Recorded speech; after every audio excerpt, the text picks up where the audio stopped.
ओम शांति 24/5/2025 प्रातः मुरली। ओम शांति बाप दादा मधुर। बाबा के मधुर महावाक्य।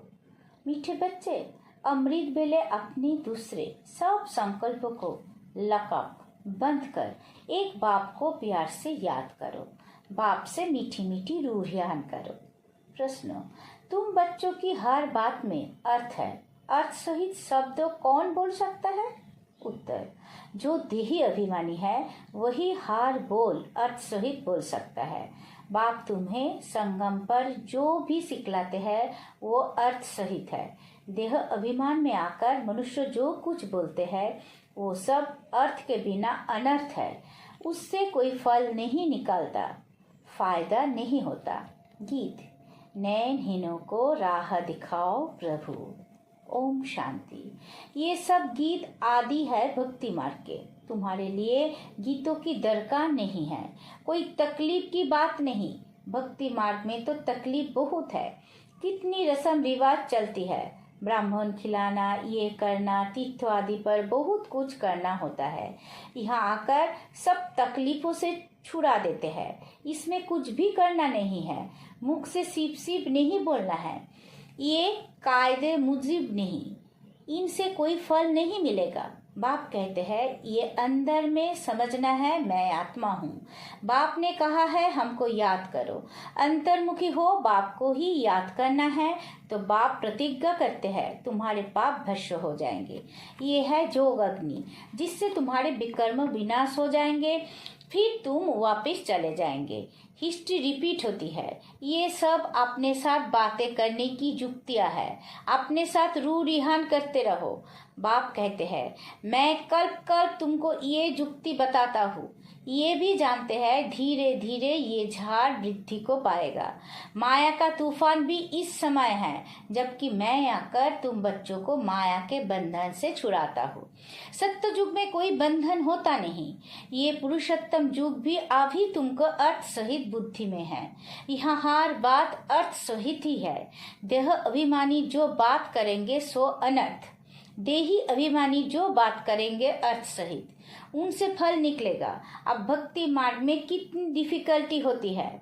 समझते हैं तीर्थ यात्रा करना, ये सब भगवान के पास पहुंचने के रास्ते हैं, परंतु बच्चों ने आप समझा है वापिस कोई एक भी जा नहीं सकता। पहले नंबर में जो विश्व के मालिक लक्ष्मी नारायण थे उनके ही 84 जन्म बता देते हैं, तो फिर और कोई झूठ कैसे सकता। सब चक्रों में आते हैं तो कृष्ण के लिए कैसे कहेंगे कि वो सदैव कायम है ही है। हाँ, कृष्ण का नाम रूप तो चला गया, बाकी आत्मा तो है ही किस न किस रूप में। ये सब बातें बच्चों को बाप ने आकर समझाई है। ये पढ़ाई है, स्टूडेंट लाइफ में ध्यान देना है। रोजाना टाइम मुकर्रर कर दो अपना पाठ लिखने का। व्यापारी लोगों को बहुत बंधन रहता है, नौकरी करने वालों पर बंधन नहीं रहता। वो तो अपना काम पूरा किया खलास। व्यापारियों के पास तो कभी ग्राहक आए तो सप्लाई करना पड़े, बुद्धि जो बाहर चला जाता है। तो कोशिश कर समय निकालना चाहिए। अमृत वेले का समय अच्छा है, उस समय बाहर के विचारों को लकअप कर देना चाहिए, कोई भी ख्याल ना आए। बाप की याद रहे, बाप की महिमा में लिख देना चाहिए बाबा ज्ञान का सागर पतित पावन है। बाबा हमको विश्व का मालिक बनाते हैं, उनकी श्रीमत पर चलना है। सबसे अच्छी मत मिलती है मन मना भव, दूसरा कोई बोल ना सके। कल्प कल्प ये मत मिलती है तमो प्रधान से सतो प्रधान बनने की। बाप सिर्फ कहते हैं माँ में कम याद करो। इसको कहा जाता है वशीकरण मंत्र। अर्थ सहित याद करने से ही खुशी होगी। बाप कहते हैं अव्यभिचारी याद चाहिए। जैसे भक्ति में एक शिव की पूजा अव्यभिचारी है, फिर व्यभिचारी होने से अनेकों की भक्ति करते हैं।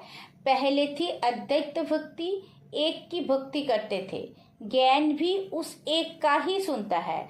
तुम बच्चे जिसकी भक्ति करते थे वो स्वयं तुम्हें समझा रहे हैं। मीठे मीठे बच्चे, अभी मैं आया हूँ, ये भक्ति क्लट अभी पूरा हुआ। तुमने ही पहले पहले एक शिव बाबा का मंदिर बनाया।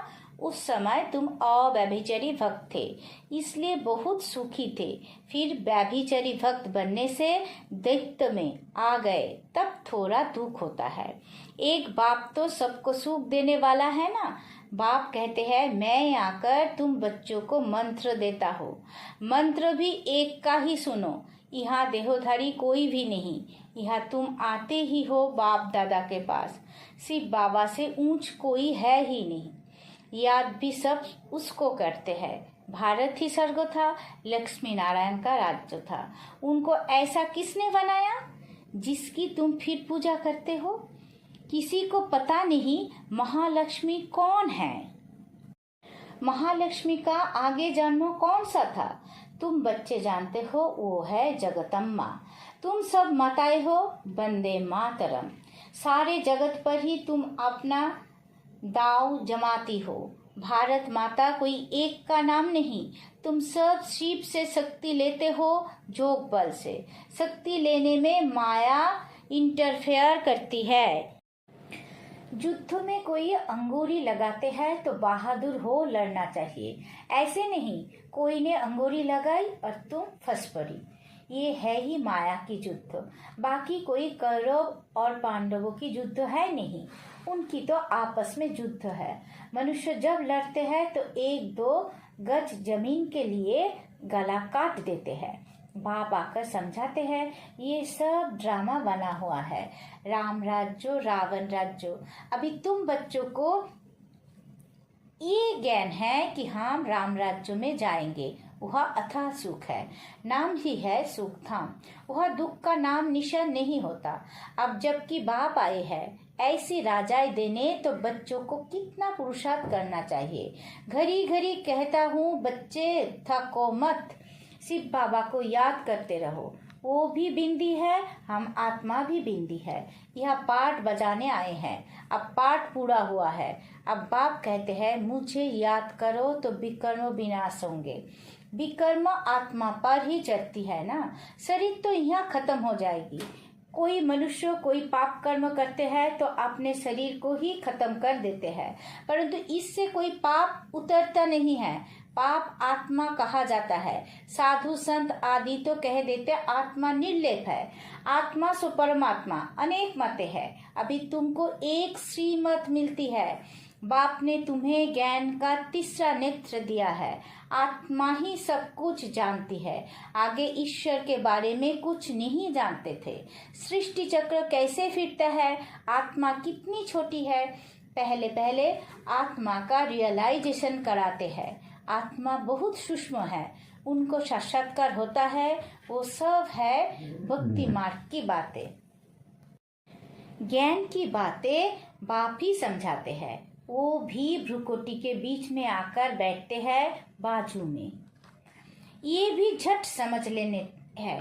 ये सब है नई बातें जो बाप ही बैठकर समझाते हैं। ये पक्का याद कर लो, भूलो नहीं। बाप को जितना याद करेंगे उतना विकर्म विनाश होंगे। विकर्म विनाश होने पर ही आधार है तुम्हारी भविष्य का।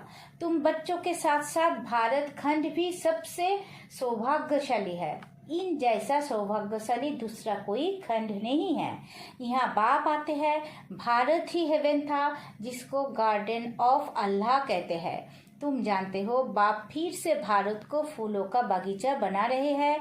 हम पढ़ते ही है वहाँ जाने के लिए, साक्षात्कार भी करते हैं। यहाँ भी जानते हैं कि ये वही महाभारत लड़ाई है। फिर ऐसी लड़ाई कभी लगती नहीं है। तुम बच्चों के लिए नई दुनिया भी जरूर चाहिए। नई दुनिया थी ना, भारत स्वर्ग था। 5000 वर्ष हुए, लाखों वर्ष की तो बात ही नहीं। लाखों वर्ष होते तो मनुष्य अनगिनत हो जाए। ये भी कोई की बुद्धि में नहीं बैठता कि इतना हो कैसे सकता, जबकि इतनी आदमशुमारी नहीं है।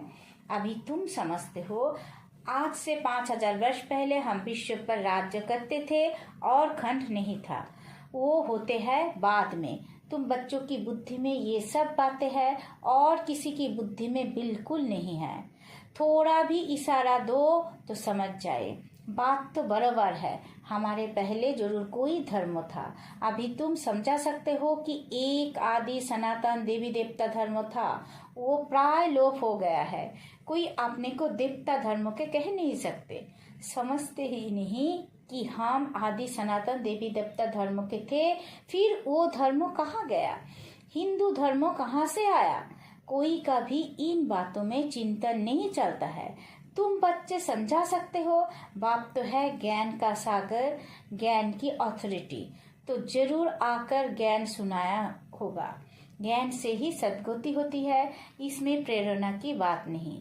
बाप कहते हैं जैसे आप आए हैं वैसे कल्प कल्प आता हूँ। कल्प बाद भी आकर फिर सब बच्चों से मिलेंगे। तुम भी ऐसे चक्र लगाते हो, राज्य लेते हो फिर गवाते हो। ये बेहद का नाटक है। तुम सभी एक्टर्स हो। आत्मा एक्टर होकर क्रिएटर, डायरेक्टर, मुख्य एक्टर को ना जाने तो वो क्या काम की? तुम बच्चे जानते हो कैसे आत्मा शरीर धारण करती है और पार्ट बजाती है। अब फिर वापस जाना है। अब इस पुरानी दुनिया का अंत है। कितनी सहज बात है। तुम बच्चे ही जानते हो बाप कैसे गुप्त बैठे हैं। गोदरी में करतार देखा, अब देखा कहे कहाँ जाए जाना कहे, बात एक ही है। आत्मा को देख सकते हैं परंतु उससे कोई फायदा नहीं है। कोई को समझ में आ ना सके। नौधा भक्ति में बहुत साक्षात्कार करते हैं। आगे तुम बच्चे भी कितने साक्षात्कार करते थे। बहुत प्रोग्राम आते थे। फिर पिछाड़ी में ये खेलपाल तुम देखेंगे। अब तो बाप कहते हैं पढ़कर होशियार हो जाओ। अगर नहीं पढ़ेंगे तो फिर जब रिजल्ट निकलेगी तो मुंह नीचे हो जाएगा। फिर समझेंगे हमने कितना समय वेस्ट किया। जितना जितना बाप की याद में रहेंगे, याद की बल से पाप मिट जाएंगे। जितना बाप की याद में रहेंगे उतना खुशी का पारा चढ़ेगा। मनुष्य को ये पता नहीं है कि भगवान को क्यों याद किया जाता है। कहते भी है तुम मात पिता अर्थ नहीं जानते। अभी तुम जानते हो, शिव के चित्र पर समझा सकते हो। ये ज्ञान का सागर पतित पावन है, उनको याद करना है। बच्चे जानते हैं वही बाप आया है सुख घनेरा का रास्ता बताने। ये पढ़ाई है, इसमें जो जितना पुरुषार्थ करेगा उतना उच्च पद पाएगा। ये कोई साधु संत आदि नहीं जिसकी गद्दी चली आई हो। ये तो शिव बाबा की गद्दी है। ऐसे नहीं ये जाएगा तो दूसरा कोई गद्दी पर बैठेगा। बाप तो सबको साथ ले जाएंगे। कोई बच्चे पाठ को ख्यालात में अपना समय वेस्ट करते हैं, सोचते हैं खूब धन इकट्ठा करे, पुत्रों पौत्रों खाएंगे, बाद में काम आएगा। बैंक लॉकर में जमा करें, बाल बच्चे खाते रहेंगे, परंतु किसी को भी गवर्नमेंट छोड़ेगी नहीं। इसलिए उसका जास्ती ख्याल ना कर अपनी भविष्य कमाई में लग जाना चाहिए। अब बच्चों को पुरुषार्थ करना है, ऐसे नहीं कि ड्रामा में होगा तो करेंगे। पुरुषार्थ बिगड़ खाना भी नहीं मिलता, परंतु किसी की तकदीर में नहीं है तो फिर ऐसे ऐसे ख्यालात आ जाते हैं। तकदीर में ही नहीं है तो फिर ईश्वरीय तदबीर भी क्या करेंगे।